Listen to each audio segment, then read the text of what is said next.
Welcome back to the Too Much Hockey Podcast presented by Go Auto. I am your host, Joshua Marshall, and we have a very special guest joining us early this morning on a Sunday. This is his second appearance with us. He has his own podcast called The Chris Johntson Show with Julian McKenzie. You can also find his work at The Athletic, and he's also a TSN Hockey Insider. He's a very busy man. We have CJ back with us. CJ, how's it going? Good to see you this morning, Joshua. Yes. Great having hockey back, and obviously I'm wearing my Jays hat here for anyone seeing the video. So got baseball fever as well. 100%. So you were at the game the other night. How was that experience? I know the series is tied going back to LA, but what's your thoughts on the first two games that you've seen so far with the Blue Jays? I guess get your thoughts on that first. Well, to be honest, it was a bit surreal. Just the whole idea that I'm at a World Series game, Jays against the Dodgers. I mean, I didn't see that kind of season for Toronto this year. Like, I didn't anticipate them having this much success. So I think just being in the building for something like that, getting to sort of breathe it in and be like, wow, is this real life? So I'll say I'm satisfied that they split those first two games at home, and just hoping they find a way to at least get it back to Game 6 and have the World Series return to Toronto before this series is over. Yeah, it's quite the ride, and it's quite the excitement. I'm sure it is in your city. It's kind of spread throughout Canada, which is a good thing too. Maybe we need it as a country in a way to all of us come together on something pretty cool. So it's that in that aspect, if we can get that, let's do it for sure. All right, let's get into some NHL stuff. Our NHL report sponsored by Sheena Boychuk Real Estate. Your realty by design, your design approach to real estate. That is Johnny Boychuk's better half. And obviously the Islanders are doing pretty good, and they got a good player in themselves in Matthew Schaefer. So I guess, I want to ask you your surprise teams, but are you surprised what we're seeing from Matthew Schaefer with the Islanders and his performance so far to start the year? And do you think he's going to put himself in a conversation to being on Team Canada at the Olympics, or is that too premature? Certainly, if we were talking surprise player, I think you could say him for sure. Not because anyone didn't have high hopes for a number one overall pick, but he's a player who barely played at all last season, was injured, obviously missed the World Junior Tournament, and didn't have a typical age 17 season for, trying to set him up to turn pro. And so, I think it would have been hard to forecast this immediate of an impact where, he's playing some nights 23, 24, even 25 minutes at age 18. I mean, he only turned 18 in September. So he's, an extremely young player.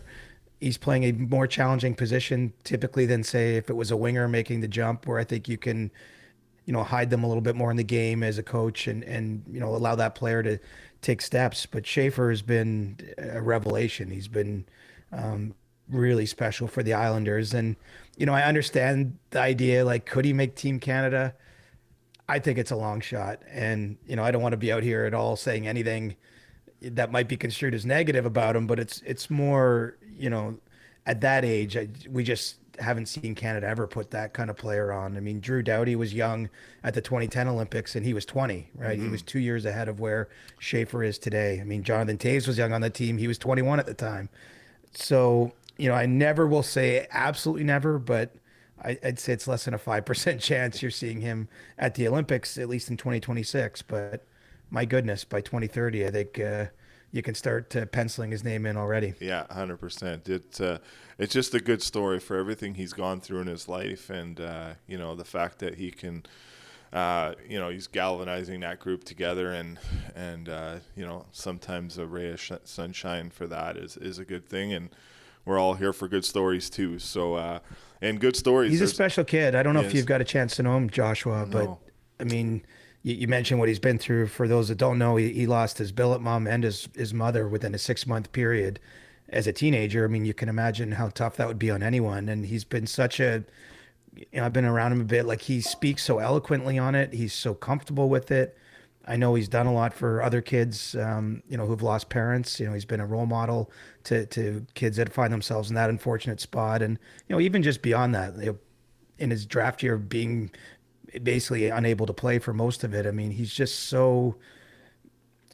like 18 going on 35 in his outlook, and, he's just a special guy, when we're not talking about holding a hockey stick and having the skates on his feet. So, Yeah.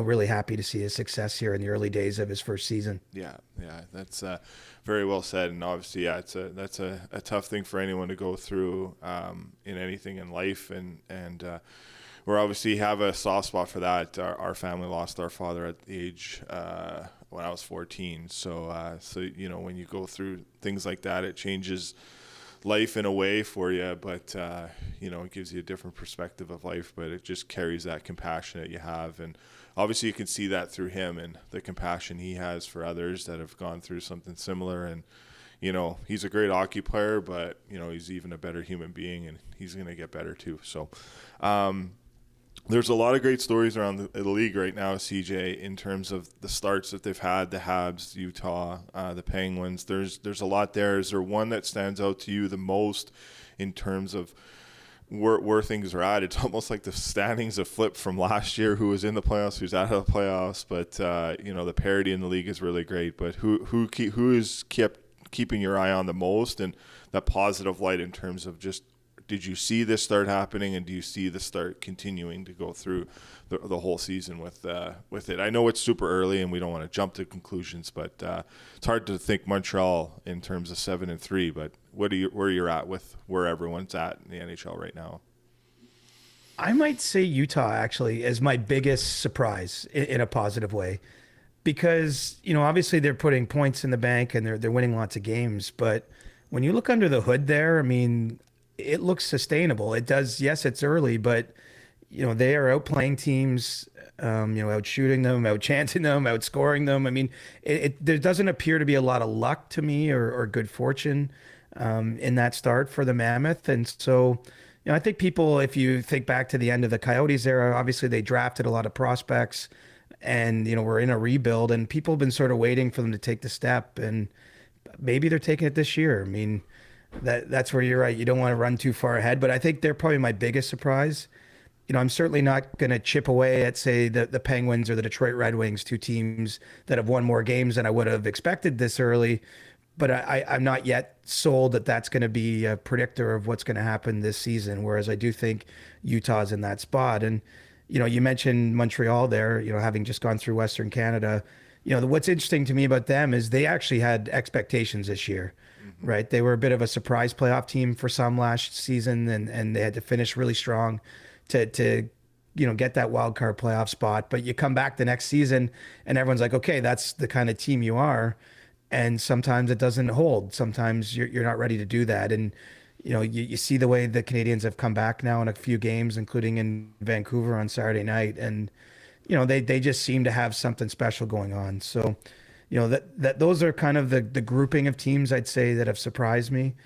But I can't look past Utah as probably the most surprising, because I think they're in a very tough division there. The Central obviously has a couple teams I think a lot of us would identify as legitimate Stanley Cup contenders. And so far in the season, they're holding pace with the Colorado Avalanche, and look to me like they might be ready to become a playoff team. Yeah. What's your thoughts on Andre Tournier as a coach, and what you know about him and being around him? Because obviously, that there's a great belief in that organization's had with him to carry him over to the new organization here. But what's your thoughts with him, and is that a big reason why you see the success that they are having? Yeah, and look, it's a big year for him, because I think you're getting to the spot where he was there for the rebuilding years in Phoenix, and then moving with them to Utah. If they didn't take that step, eventually people look around and say, why is that not happening? And unfortunately, the way this business works, you usually land on the head coach, right? It's not a position that coaches even last as long as Tournier has already. Getting 4 seasons is unusual. But I think he's a really good coach. I was around him at the World Championships a couple of years ago. He coached Team Canada there. And, I got a lot of time for him. I think he's a thoughtful guy, and I know he's a coach that tends to, get a lot out of his players. I think players like playing for him, but there's always that risk. I mean, how long can you keep your message fresh when you've been with one group? And this was no doubt, this is a critical season, I think, to see, where they end up going with him. And I think that it speaks well to his abilities as a head coach that, he's got them now moving in the right direction. So, I think he's he's a tremendous coach, but as we know, if it's a what have you done for me lately business, and the good news for the Mammoth and for Trigney is he's doing a lot for them. Yeah, he definitely is, and another good story there. A team that you cover a lot in the Leafs, and that is my favorite team. So it's a team that we probably watch a lot about and see a big win. Obviously, Tavares, 1 goal away from 500. But what have you made of the Maple Leaf season so far? And do you think at some point, Brad Treliving, who's always involved in trade talks and stuff, do you think there's a way he tries to fast track, adding someone to the team at a forward position? I know there's not probably a lot of names out there. It's hard to make trades in general, but with the Leafs start, where are you at? And obviously good news on Joseph Wall returning to on ice duty too here. Yeah, I mean it's been an up and down start, right? And probably more down than up, I would say for the Leafs. Now the good news of this is that they're still 500. So if you're struggling and you're still 500, I think you're in a position to, get to be the kind of team they hope to be, because when they find their game, I do think they're going to be winning more than they're losing.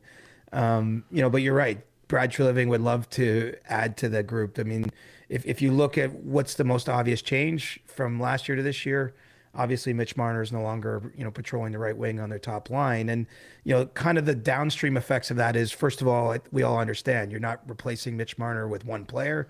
You might not even replace him with multiple players in terms of all the multitude of things he did. But their forwards groupings feel a little disjointed. I think they're still trying to find the right mix in a world without Mitch Marner. They brought in some new players. I think Nicholas Waz actually had a pretty good start among the newcomers. Dakota Joshua scored a big goal for them in that comeback win over Buffalo on Saturday. Matthias Michelli also scored in that game, but I think he's finding a spot. The truth is, when you put this forward group on the board, they're still missing a top six guy on the wing, and maybe even two, but certainly one. And so Brad Treliving is definitely having those kind of conversations already. I know that there was stuff over the summer where he was involved on players, and didn't end up resulting in further trades than the ones he made. But I don't think that's going to stop until the trade deadline passes on March 6th. In the short term, though, I do think that this is a team that's good enough with enough talent to, be a playoff team. They have to go out and prove it on the ice, and I think they're still kind of finding the best version of themselves. But, sometimes a slow start is no one team wants it, but the Leafs typically have been really good in November. If you, for whatever reason, it's kind of like the Oilers for some reason have always seemed to start a little slow in recent years, but still end up playing the Stanley Cup final, still get it together. The Leafs would love to have that problem. But right now, I think that they're trending in a good direction. And, they're definitely, from a front office perspective, seeking upgrades and looking to give Craig Berube more pieces to arrange in that forward group, because right now it's a little bit of an incomplete puzzle. Yeah. Where are you at with their back end? And do you think Rasmus Andersson is an intriguing name? Obviously, Brad would know him from his time in Calgary.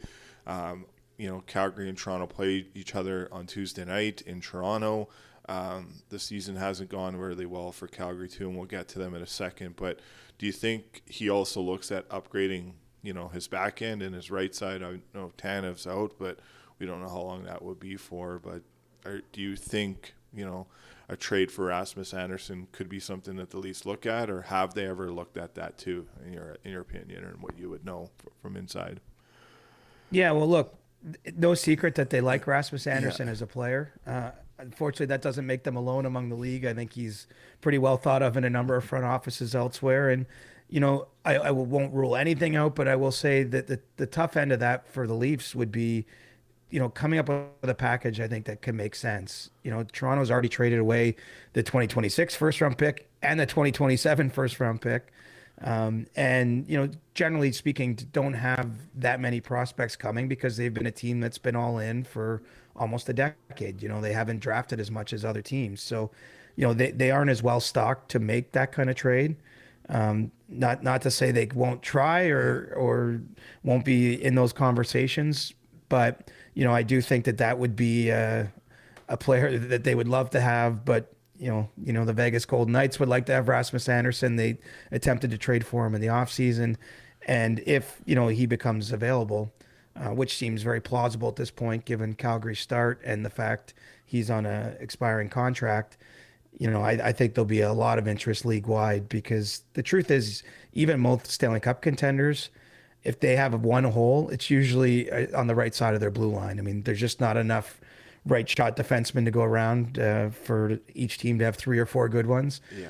And so I think Anderson's going to be a very premium asset when the Flames get to the point where they're really listing on trades. And, Brad Treliving as his way will be calling, but I don't know that they can put something in front of Calgary that, would make that work. Yeah, I don't know. It would be even a three-way might even be tough on making that work too. I don't know how that would. Yeah, you're right.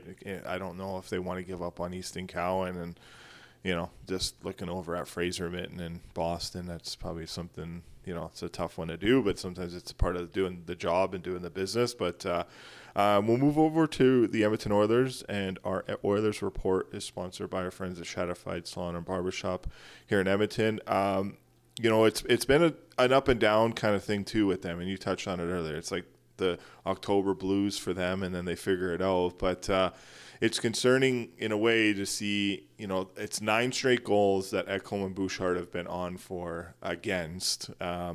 They've went away. It's separating them last night, but all the 3 goals that Seattle scored were with those guys on the ice. It was intriguing that they went away from it, then they went back to it, and it kind of burnt them on that last goal. But where are you at with their back end and how their start has been? And then do you see them maybe having to just change those pairings to kind of balance their back end out? Because Dom Lucian does great work at the Athletic where you work too, and he had them as the number 1 decor in the league, and I don't think he's wrong in that. There's a lot of great players there, but where are you at with their back end? Yeah, I mean, first of all, it's almost impossible to be on the ice for 9 straight goals against for a It's pair. crazy, yeah. I mean, that it's hard to. You see that happen. I think you have to try something new, even if it's a short-term change and you go back to what's worked for them in the past. I mean, on paper you can understand where you get with Bouchard and Ekholm. Ekholm's such a great defensive player. Bouchard's a little bit more high risk, high reward, I would say. And usually if he has a stabilizing force beside him, that can be something that works. But definitely not working on the defensive side of the puck right now. And so I don't think they have any choice but to at least explore a different arrangement of the 6. That being said, if you told me later in the year they're reunited and it's working, I mean, I think you've seen it enough in the past that there's no reason to believe they can't get back to that. But yeah, it's been kind of a bit of a head scratching start for me with the Oilers. Offensively, not quite what we're used to seeing. Obviously, a lot of focus on Connor McDavid not scoring until whatever 6-7 games into the season. Didn't have a shot in Seattle last night on goal. Just hasn't quite fallen into place. But certainly for me, this is a team that's earned plenty of the benefit of the doubt.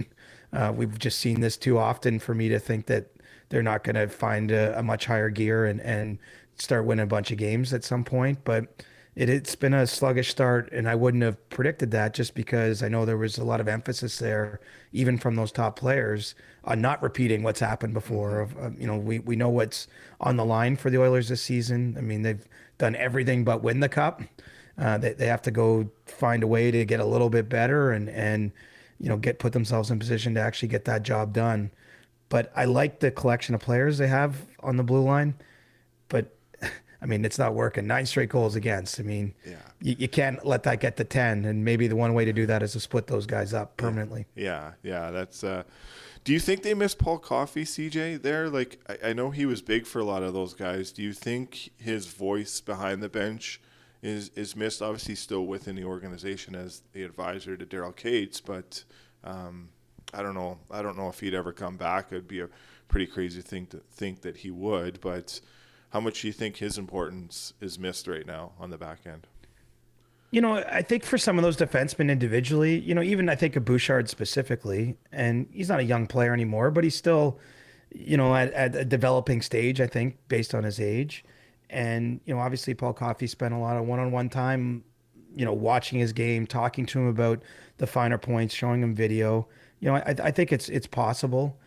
as you mentioned, if there's a positive here, Paul still works for the Oilers. If they feel there's an area where he can still contribute, he has an opinion, he's seeing something. I mean, they can still draw on his vast experience, but it's still not maybe the same as someone who's in it every day with you, on the bench with you at every practice. I mean, Paul was a big part of the success there, and so I think it's possible that that's at least a small piece of what's going on. But at the end of the day, we're talking about a veteran in Matthias Ekholm. Even Bouchard, as I say, is getting to a point where, he's obviously landed that big contract in the offseason. I mean, he's got to be a pro too, and he's had a very up and down start to the year. I think of the game on Long Island a week or so ago was one of the worst he's played in his career, and so he's fighting it a little bit big picture.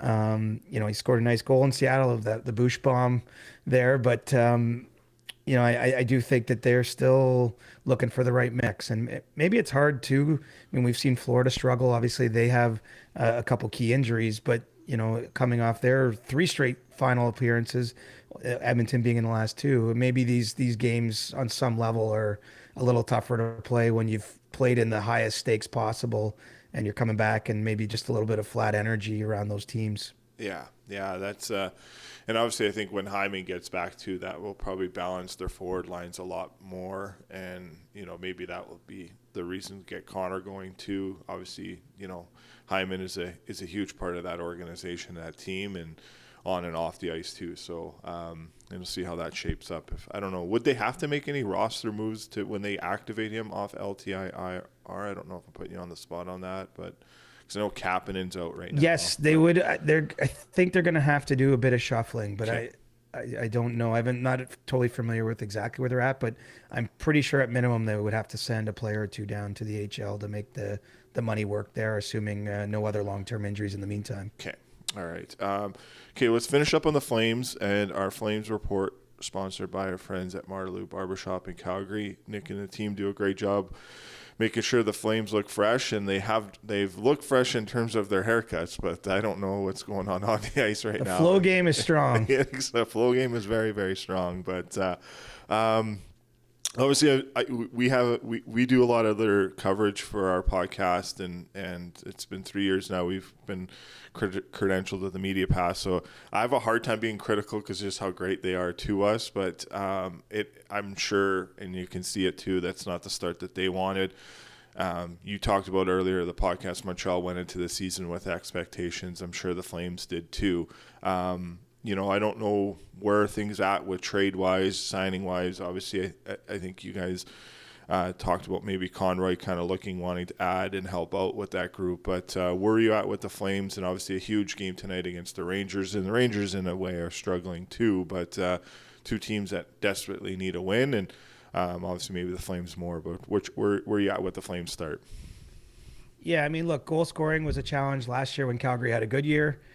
It remains a challenge, but things aren't going quite as well, at the other end of the ice. And, really difficult start for them. And now they're dealing with everything that comes with that, right? I mean, there's going to be more trade talk. There's going to be more focus on not just Rasmus Andersson, but you're hearing Nazem Kadri, his name get out there a little bit. And, I think certainly later in the year that could be where things end up going. In the shorter term, the Flames want to try to stabilize things. And, that could be adding something.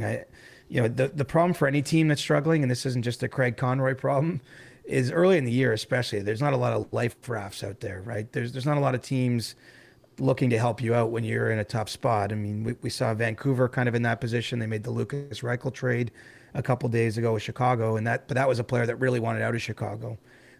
Generally speaking, I don't think that, the GMs, as much as they have, they can identify with when you're going through it, they're not, giving you a good deal on players when you're in a spot. So the Flames, I think, have to focus a little bit just on working out of it in the short term themselves.